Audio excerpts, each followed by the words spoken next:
All right, Mandeep. So I am just taking a look at your spreadsheet here.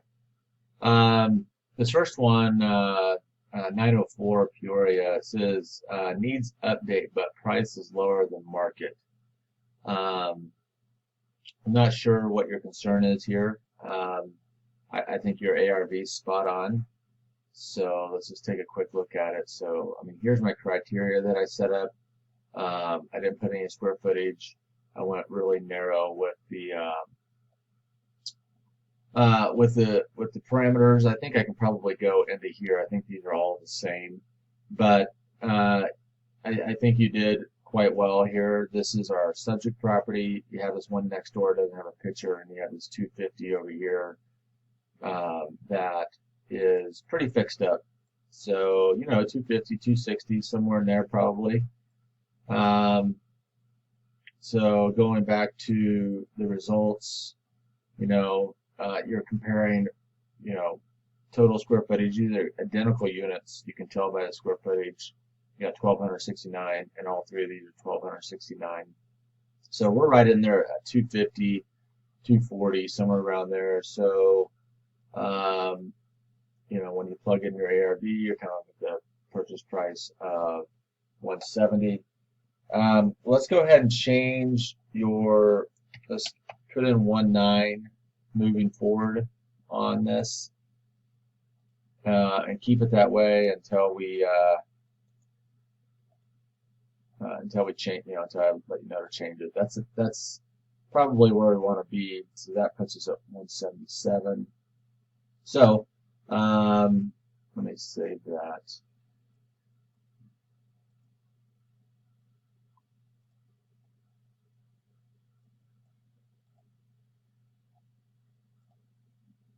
Okay. So, anyways, back to this. I'm not sure what your concern is there. So maybe just specify a little bit more what you want me to look at. But I mean, your ARV is great. So let me move on to the next one. And so this one is rehab but no comps.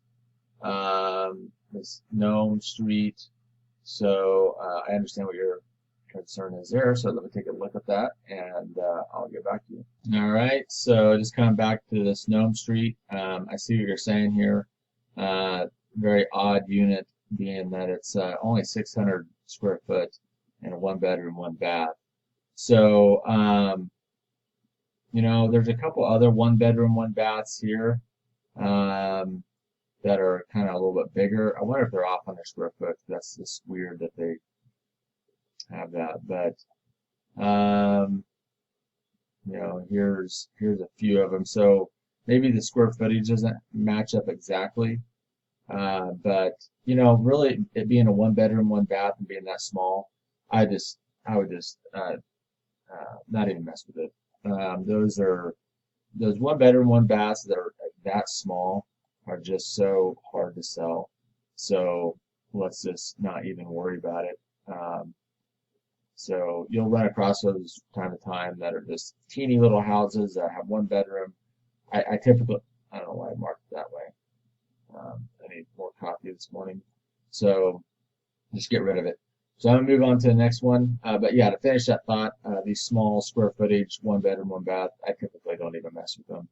They're just not worth our time. And there's just such a limited market for those that it's not really what we're after. We're usually after the three bedroom, two bath. Now, not that we're looking at bedroom and bathroom like I've talked about before, but we definitely need that square footage in there, right? So we probably need, you can find 800, 900 square foot houses that are two bedroom, two bath, two bedroom, one bath, three bedroom plus, so, but one bedroom, one bath that have tiny square footage, just get rid of them.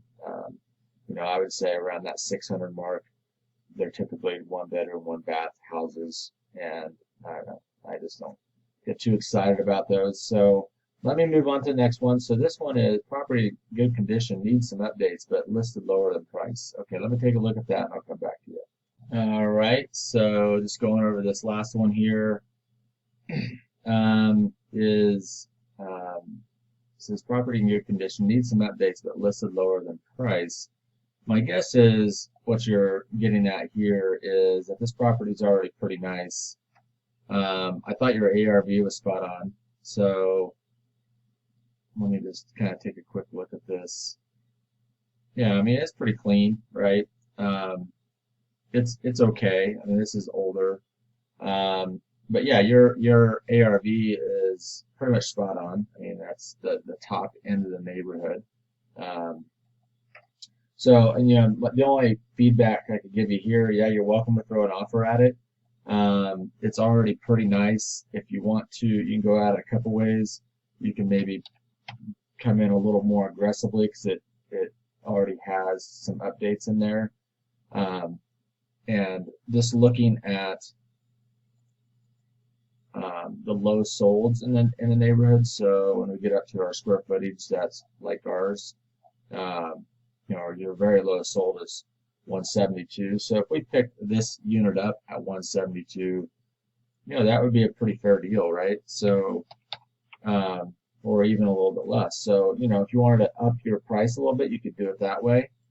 Um, the other alternative is if you're super busy and you have a lot of properties, this may not be one that you throw an offer at, just because it's already pretty nice. It'll probably go for 210, because some retail buyer will probably pick that up.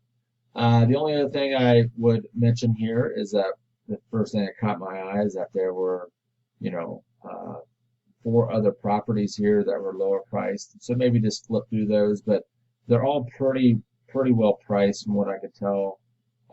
Looks like we need to be picking them up somewhere around this 170 mark for this size of unit to get them sold. Because I mean that's our game, is that we're trying to get these prices driven down to an investor level pricing. So I'll go ahead and take a look at a couple more of these, the reds that you did, and see what we're dealing with there. And because you marked these as red, that's some that I should pay attention to.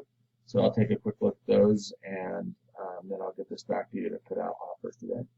All right, so this next one I'm taking a look at, I'm just going to spot check a couple of these reds that you want to pay attention to.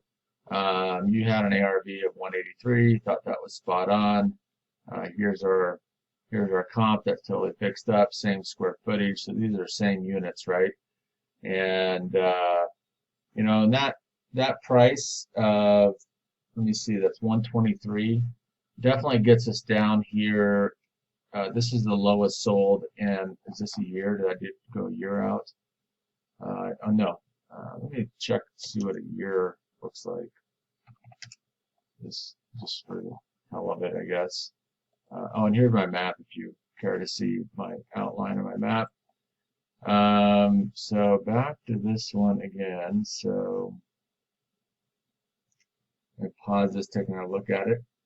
All right, so here's where we're at. So the low sold. I just like to take a look at low sold, see how our price is stacking up to what's been selling in there. So 135. We're at 123. So we might be a little low still, but we'll shoot the offer and see if we can get somewhere with it. So I'm going to take a look at a couple more and go from there. All right, so this Linden Court, I thought your ARV was spot on.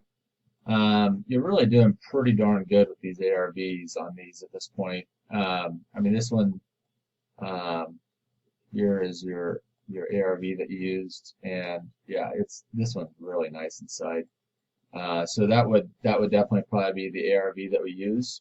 So I'm going to just talk about, excuse me, looking at the low solds in the area and see how we stack up. So on this one, we're at 116. The very lowest sold is 130. So, what we'd want to do is try to get maybe 125 or somewhere around there. So there's a couple different ways you can look at that, or 120. So I would do like 121 or 121.5. And you can just override the formula if you want. Just type right over it. Or you can make this adjustment if you want to. But, I mean, if you already know what you want to offer. And so you can do that from time to time if you look at this and you can see. So on this one, because the square footage is so small, we can come up a little bit more and be a little more aggressive at price because there's hardly any rehab. We're talking, maybe 15, 20,000 of rehab to get it to, uh, so that you'd be all in at 140 and selling at 175. Uh, you know, so the investor, a lot of investors that jump all over that. So, but yeah, so I'm just going to come up a little bit on that one, from 116 to 121. And you can do the same if you really see that in there. You can come up, a little bit to try to get more aggressive. But we definitely don't. On this one, I just didn't want to be the very lowest sold in the area. So I'm going to take a look at this next one and keep going. All right, so this next one, to be honest with you, I don't even know why we're making an offer on it. So let me just pull it up here real fast. So it's this property right here. You had it marked as red, which would be the code that this property needs a lot of work. Let's pay attention to it. Unless I'm missing something here, this property is a fresh rehab. So I checked the MLS number. I mean, this is a brand new rehab with the new cabinets. You got backsplash stainless steel appliances, new flooring, new paint. It's not a great rehab, but it's a fresh rehab. They painted the fireplace or whatever that they did there, refaced it. So, newer. I don't know what we're doing with this one. I would just gray this one out. I wouldn't even bother putting an offer on it. So I'm at a loss with this one. So take a look at that one. Let's just make sure that we are making offers on properties that need work. This one is a fresh rehab. We don't even want to mess with that. All right, so this next one is this Clinton Street. I didn't even pull up the comps. I just know that complex so well. That's a pretty good price for that area. It did look like, I don't even know if they even had carpet in it.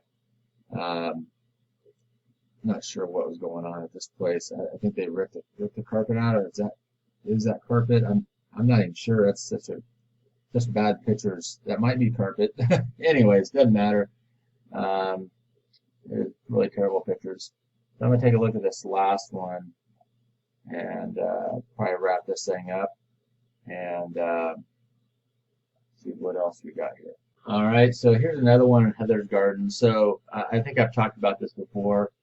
You're going to get to know this area very well. This is Heather's Gardens. I think that might be. Maybe not that one. But you're just going to start to recognize some of these addresses in certain complexes.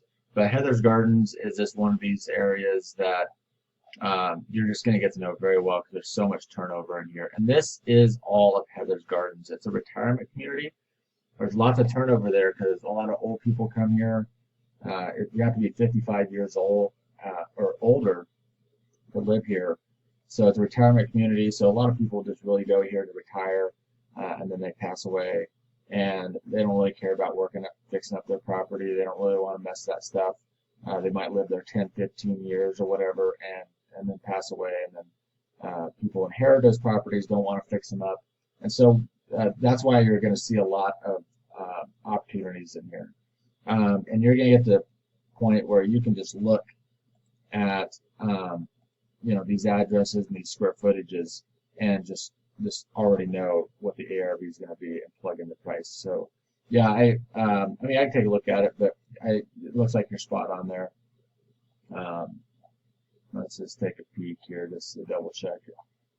So yeah, you're gonna be wanting to be right in here, this 160, 170 range on any unit in there that's 1,200 square foot. Your ARV, what are they asking for this? They're asking 179. We may be able to just give them that price because we can even, what do you got, a 240? Let's just take a real quick look here. Um, yeah, so we're going to be somewhere in this range here because any of these in Heather's Gardens will work. That square footage, they're all the same complex. So let's just take a look. Where are we? Where's our comp? I still need to wake up this morning, so possess this feeling way. 250, yeah, or 750. All right, so let me just take a quick look at it, and I'll get back to you. All right, so one of the things, the advice I can give you in Heather's Gardens, and really any apartment complexes, is views really matter. Views, when you have a view, you can sell it for more. So as you can see here, they got a picture of the golf course, and you know, if I flipped over, you can take a look at this map, and you kind of get an idea if they've got a view of the golf course, which is in the middle, or if they've got like views of roads or sometimes parking lots, stuff like that. So that really helps you with value. So let me take a look at this closer look at this, because that's what a lot of investors miss on these. Yeah, we can sometimes pay a little bit more if they've got a view of the golf course versus a view of the parking lot. So let's take a quick look at that. And I haven't really talked a lot about that with attached units, but views are something that are an upsell on these things that you can give a little bit more on them because we can sell for a little bit more. So let me take a quick look at that and come back. All right, so I'm just going to finish up this thought with views. So yeah, I think this map tells a pretty good picture of views of the value in views. So here's our subject property. And the view is not terrible. It's kind of a view of right here. You can see a good agent will definitely have a picture of the view. Sometimes they miss it though, and you pick it up just by looking at the pictures. But you know, this one did try to get a picture of the views there. So it's not terrible. It's views of trees. So you know, I think your ARV 240s is actually pretty spot on with that. Now, where if this was on the other side of the building, like if it was right here, then and it's overlooking this golf course here, people will spend more money for that. So like here's your 240 comp over here that it's kind of similar view of this. It doesn't look like it's a parking lot, but as you kind of go out into this neighborhood, look at this house right here. This house has a pretty well, actually, that wouldn't have a decent view at all. This one, I think would have a pretty decent view. So let's just take a look at this one. So yeah, they got the view as front and center, so they're looking at the golf course. So that's why they're pending at 162, and it's not particularly. I mean, it's pretty nice in there. It's not. It's not exactly a fresh remodel, but the people are paying for that view. So here's see right there, they got the front picture as a golf course. So I just want to point out that views do matter. If you run across one that has a view of the golf course, you know, you can, especially in Heather's Garden, you can usually mark it up. You can sell it for another $10,000. So on our end, maybe we can be a little bit more aggressive in price, like you know, $3,000 or $4,000 more on a purchase price because we know we can sell it for more. So I just wanted to talk about that with views. We haven't really discussed it a lot, but it is something to pay attention to a little bit. Don't spend an exorbitant amount of time on it trying to figure out the views of everything. But as you're in these complexes and you're starting to get more and more familiar with them, that is something to really kind of start to pay attention to, and you'll just get better at it and you'll get faster at it. When you pull these up, you'll be like, okay, well, they got the inside versus, you know, this one has kind of a picture of this view, and then this one, their front and center picture is a picture of the view of the golf course. You know that they're selling the view, but sometimes you'll have a picture or you'll have a property that's a townhouse in one of these buildings that is listed like right here, for example, and they'll have this terrible picture of the inside, or maybe it is a nice picture inside, but they have no pictures of views. And but just by based on where it's at, we have a good shot of having a nice view. So I'm going to wrap this up today. Overall, good job. Just make sure when you are marking these that they are actually ones that need quite a bit of work. If they're most of these were just borderline, I wouldn't really spend a lot of time on them, but there's a couple in there that needed some work. So, anyways, hope you're doing well, and we'll keep cranking away.